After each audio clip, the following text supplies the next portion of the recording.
Assalamualaikum warahmatullahi wabarakatuh. Selamat pagi anak-anak. Semoga kalian semua dalam keadaan sehat, tetap patuhi protokol kesehatan, dan perbanyak ibadah di rumah. Dalam kesempatan kali ini, kita akan membahas tentang pengaruh interaksi antar ruang terhadap kegiatan ekonomi, sosial, dan budaya di Indonesia dan ASEAN.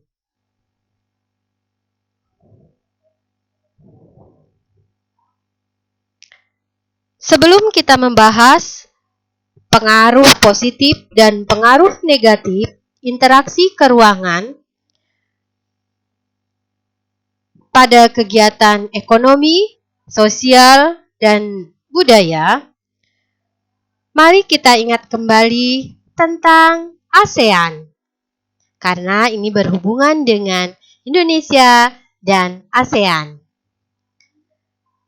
Kita ingat kembali ya nak. Kalian tentu mengetahui bahwa Indonesia bersama 5 negara lainnya, yakni Malaysia, Singapura, Thailand, dan Filipina, pada tanggal 8 Agustus 1967 silam, tepatnya di Bangkok, Thailand, menginisiasikan sebuah wadah perserikatan bangsa atau negara-negara di Asia Tenggara yang disebut ASEAN atau Association of Southeast Asian Nations. Biasa kita kenal dengan ASEAN. Di awal terbentuknya, organisasi ini memiliki 3 pilar atas dasar kepentingan bersama. Pilar apa saja itu di bidang politik, di bidang ekonomi, dan di bidang budaya. Jika pada awalnya hanya 5 negara yang tergabung dalam negara-negara ASEAN, saat ini anggotanya bertambah menjadi 10 negara dengan tambahan antara lain Brunei Darussalam, Vietnam, Laos, Myanmar, dan Kamboja. Interaksi dan kerjasama antar negara anggota ASEAN itu semakin bertambah nak, seiring dengan adanya berbagai kebutuhan dari setiap negara anggota yang meliputi kebutuhan sosial, kebutuhan politik, ekonomi, maupun aspek lainnya. Ada 2 faktor pendorong terbentuknya kerjasama antar negara-negara ASEAN, yaitu adanya persamaan dan perbedaan sumber daya alam. Ini mengakibatkan terjalinnya interaksi antar negara ASEAN yang kita sebut dengan kerjasama. Adanya persamaan dan perbedaan wilayah atau kondisi geografisnya. Ini juga mengakibatkan terjadinya interaksi antar negara ASEAN. Di samping itu nak, ada juga faktor penghambat terbentuknya kerjasama. Antara lain, adanya perbedaan ideologi, adanya konflik dan peperangan, adanya kebijakan yang protektif, dan adanya perbedaan kepentingan setiap negara. Berikut ini kita mengingat kembali bentuk kerjasama ekonomi ASEAN. Cadangan pangan, salah satunya. Nah, cadangan pangan ini bertujuan membantu negara-negara ASEAN yang sedang dalam keadaan darurat.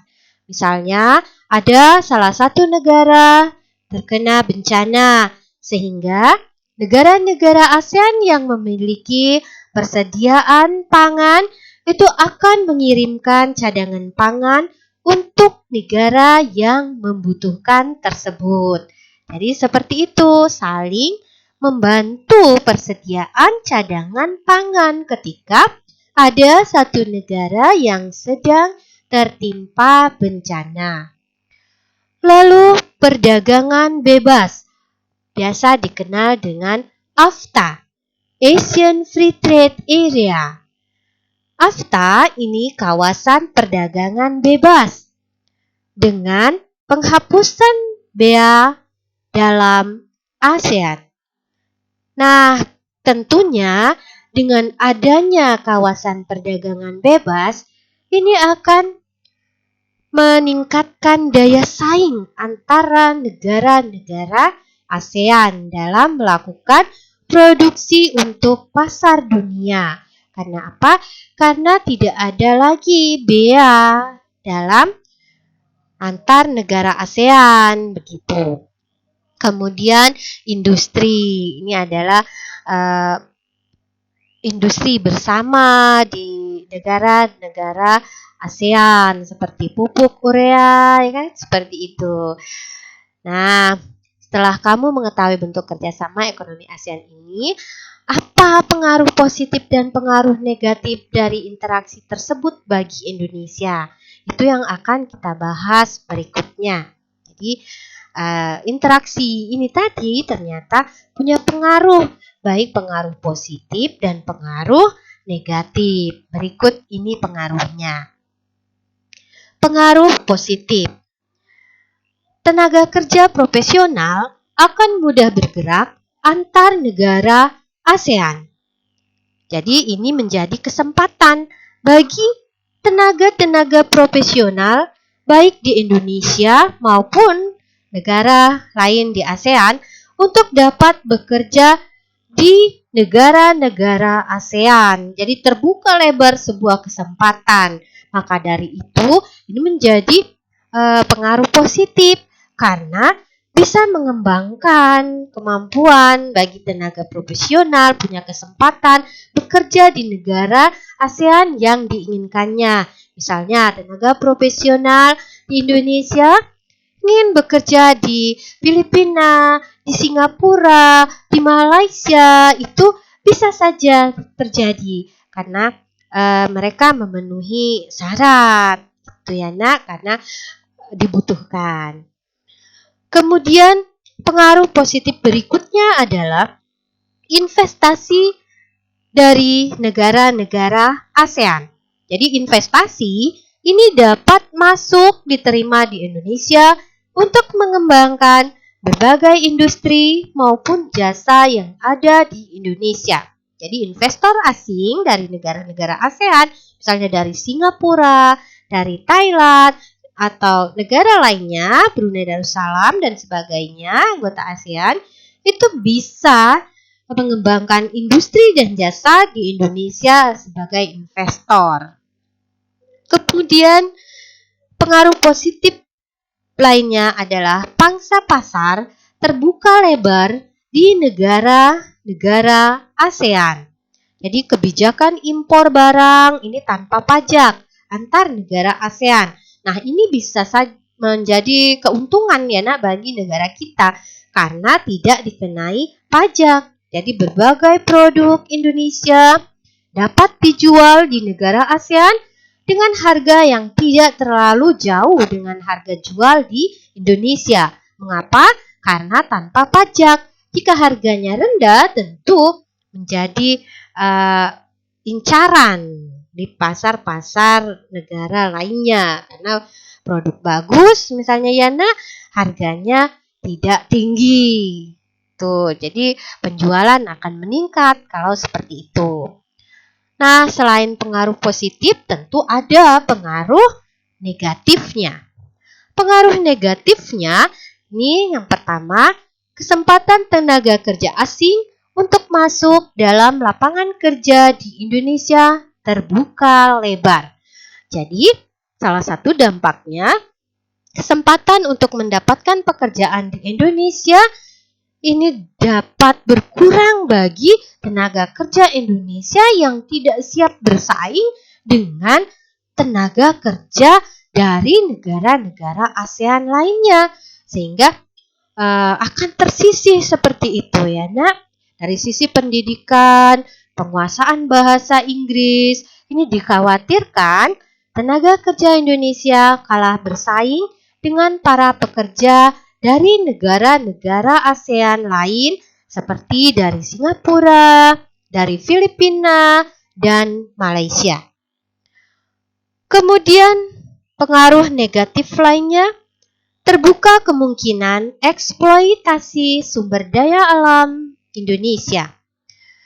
Kalian tentu tahu, negara Indonesia memiliki sumber daya alam yang besar. Nah, perusahaan asal negara ASEAN dapat saja tertarik menanamkan modal dan mengolah sumber daya alam Indonesia. Dan apabila tidak dijaga, dikhawatirkan sumber daya alam Indonesia ini akan cepat berkurang. Karena apa? Karena ada kemungkinan eksploitasi sumber daya alam. Kemudian yang ketiga, serbuan barang impor dari negara-negara ASEAN dapat mematikan berbagai perusahaan yang memproduksi produk Indonesia. Jadi, harga yang lebih murah serta tampilan yang lebih baik dapat mematikan produk Indonesia yang sejenis apabila tidak mampu bersaing. Kenapa? Karena barang-barang dari negara-negara ASEAN yang lain terlihat lebih bagus misalnya. Kemudian harganya juga kadang lebih rendah dari produksi Indonesia. Nah, ini bisa menjadi saingan gitu ya. Nah, jadi dapat mematikan barang produksi Indonesia karena harganya lebih murah, tampilan yang menarik dan lebih baik, bisa mematikan produk Indonesia yang sejenis, misalnya pulpen. Pulpen produk kita harganya lebih tinggi, sementara produk mereka misalnya bagus, kemudian tampilannya menarik, harganya sama, maka orang akan memilih yang impor. Dan ini menjadi pengaruh negatif, sehingga layaknya kalian mencintai produk-produk dalam negeri agar produsen dalam negeri itu tidak kalah income-nya dengan produk-produk atau produsen luar negeri. Selanjutnya kita akan membahas tentang pengaruh interaksi antar ruang terhadap kegiatan sosial di Indonesia dan ASEAN. Kalau tadi kegiatan ekonomi, kali ini kegiatan sosial. Nah, ini pengaruh positifnya. Tercipta solidaritas antar negara ASEAN. Nah, ini akan meningkatkan kerjasama dalam berbagai bidang antar negara ASEAN. Karena apa? Ada solidaritasnya. Misalnya ada terjadi bencana alam, secara sosial bersama-sama melakukan misalnya pengumpulan dana, solidaritas, bantuan, pemberian hibah, begitu ya. Nah, seperti itu. Berikutnya, terdapat upaya mendorong isu-isu kebijakan yang terkait dengan upaya pencapaian kesejahteraan sosial dan pembangunan antar negara anggota ASEAN. Jadi, itu adalah dampak positif dari interaksi antar ruang kegiatan sosial Indonesia dan ASEAN.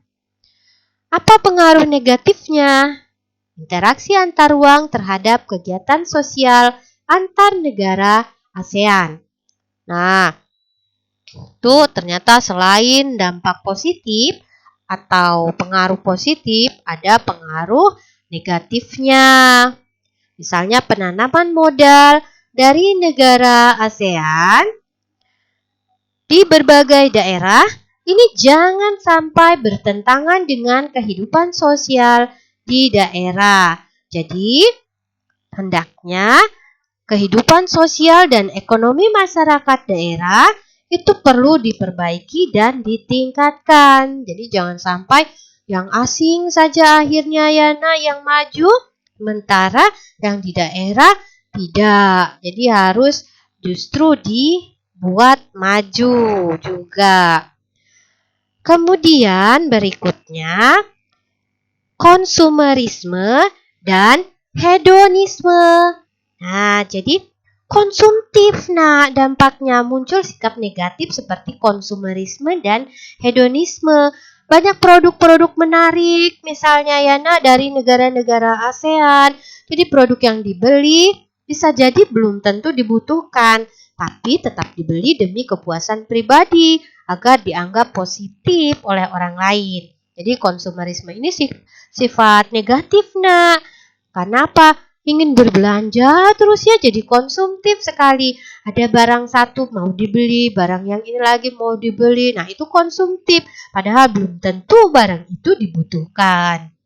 Kemudian hedonisme. Hedonisme ini nak, pandangan hidup yang menganggap bahwa orang akan menjadi bahagia dengan mencari kebahagiaan sebanyak mungkin dan sedapat mungkin menghindari perasaan-perasaan yang menyakitkan.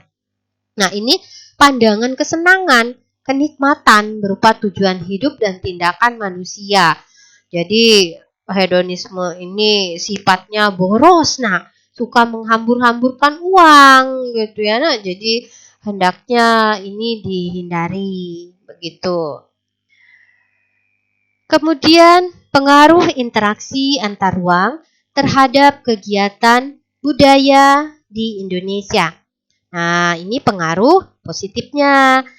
Ada yang pertama, kekayaan budaya antar negara ASEAN ditampilkan melalui berbagai kegiatan. Hal ini dapat meningkatkan ketertarikan dan kepedulian warga negara-negara ASEAN terhadap budaya negara-negara ASEAN. Karena apa? Karena ditampilkan seperti itu. Kemudian kekayaan budaya negara-negara ASEAN diketahui warga negara ASEAN dan dunia. Nah ini nak dapat mendorong kedatangan turis wisatawan asing baik dari negara-negara ASEAN maupun negara-negara di luar ASEAN. Jadi bisa meningkatkan devisa ketika banyak warga asing datang ke Indonesia karena melihat kekayaan budaya negara kita begitu. Jadi ini pengaruh positifnya. Lalu apa pengaruh negatifnya? Nah, berikut ini pengaruh negatifnya. Masyarakat Indonesia dapat melihat berbagai budaya di negara-negara ASEAN. Dikhawatirkan nak ketika mereka melihat ada budaya daerah yang tersisihkan. Kenapa tersisih? Tersisih tentunya karena kalah bersaing dengan budaya dari negara-negara ASEAN lainnya. Pengaruh negatif berikutnya misalnya pengaruh budaya dari negara-negara ASEAN yang masuk ke Indonesia. Nah, ini dikhawatirkan ada budaya asing yang kurang sesuai dengan budaya Indonesia, maka setiap budaya asing harus disaring dengan baik dan tidak boleh diterima bulat-bulat seperti itu. Oh, ini budaya yang ini sesuai, boleh saja diambil, diterima. Tetapi budaya yang bertentangan dengan budaya kita itu tidak boleh diterima bulat-bulat. Jadi itulah gunanya seleksi ya, nah jadi selektif. Mana yang cocok dengan budaya kita, mana yang tidak cocok. Yang tidak cocok jangan diambil, yang cocok silahkan. Jadi akulturasi budaya dia ya, penyatuan budaya nantinya. Itu ada istilah akulturasi dan asimilasi seperti itu. Nah, kemudian dampak negatif berikutnya atau pengaruh interaksi antar ruang terhadap kegiatan budaya yang merupakan pengaruh negatif terakhir adalah sebagian budaya daerah dipromosikan dan disaksikan turis asing. Kenapa Bu kok disaksikan turis asing menjadi negatif? Bukannya malah menarik turis-turis asing mendatangkan devisa. Benar dari sisi positifnya, tapi ternyata ada sisi negatifnya selain sisi positif tadi. Karena apa? Karena termasuk dari negara-negara ASEAN tadi ya, nah, kebudayaan daerah tersebut dikhawatirkan berubah dari aslinya. Jadi ketika ada turis yang menonton, dikhawatirkan tujuan yang menyuguhkan tampilan budaya-budaya tadi malah mengikuti selera turis asing. Nah, karena menyesuaikan dengan selera sang turis, bisa jadi budaya aslinya tadi dihilangkan, jadi terpengaruh. Nah, agar hal ini tidak terjadi, kebudayaan daerah harus terus kita rawat dan jaga baik-baik. Ingat, berarti setelah kalian mempelajari dampak atau pengaruh positif dan negatif dari kegiatan tadi setiap bidang, baik interaksi di bidang ekonomi, interaksi di bidang sosial dan budaya Indonesia dan ASEAN, hendaklah kalian semua menghindari sifat atau pengaruh-pengaruh negatif yang ada. Seperti tadi sifat konsumerisme, hedonisme, kemudian tidak cinta budaya daerah, tidak cinta produk dalam negeri. Nah, itu harus dihindari. Tetapi yang harus kalian lakukan bagaimana bersikap hemat, misalnya kan seperti itu. Kemudian cinta produk dalam negeri, kemudian menjaga budaya daerah dengan baik, merawat budaya yang ada dengan baik, seperti itu. Baik, semoga saja kalian yang telah menyimak memahami materi yang telah Ibu sampaikan. Terima kasih. Ibu akhiri, wassalamualaikum warahmatullahi wabarakatuh.